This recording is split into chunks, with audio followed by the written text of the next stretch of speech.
മാത്തുക്കുട്ടി ജോസിക്കുട്ടിയുടെ മൂത്ത കുട്ടി സൂസിക്കുട്ടി.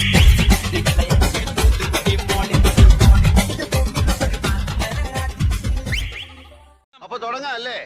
അത് മക്കളും കൊച്ചന്മാരും കൂടെ അയക്കും. നിങ്ങളുടെ ഈ പൊട്ടൻ നിലപാടുകൾ നിങ്ങളുടെ കാവട്ടെ അവസാനിപ്പിക്കുക. നിങ്ങൾ രണ്ട് വള്ളിയിൽ എന്താ രാമേന്ദ്ര പ്രശ്നം? പ്രശ്നം പറഞ്ഞാൽ ഭയങ്കര തമാശ. ഇതെല്ലാം നമ്മുടെ പൈതൃകമാണ്.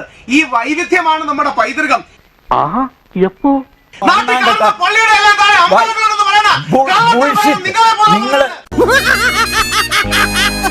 നിങ്ങളുടെ കൂടെയുള്ള കുറെ പൊട്ടന്മാരും കൂടെ എനിക്കെതിരെ കേസ് കൊടുത്തുണ്ടായി. ഹൈക്കോടതി സ്റ്റേ ചെയ്തില്ലേ? അത് വെറുതെ ഇരിക്കും. രാഹുൽ ഈശ്വർ കിട്ടിയ മുതലും പലിശ ചേർത്ത് കിട്ടി. ആരും കണ്ടില്ല. വാ, രണ്ട് വള്ളത്തിലും കാലിട്ടുള്ള ഈ വർത്തമാനം ആദ്യം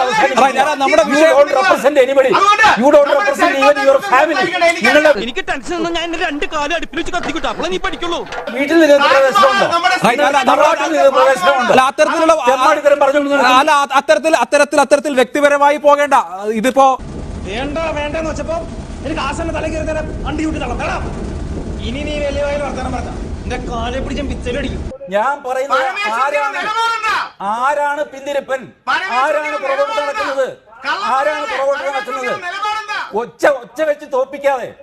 ഇനി നടക്കാൻ പോണ മുള്ളിക്കളിയുള്ള നമ്മളില്ല കേട്ടാ. നമ്മളിവരുണ്ടാ ഫ്രീ. അപ്പൊ നടക്കട്ടെ. നല്ല ഈടിവെട്ട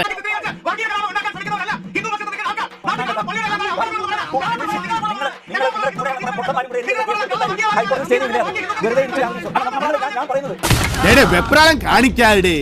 നിനക്കിനി നേരം കിടക്കയില്ലേ?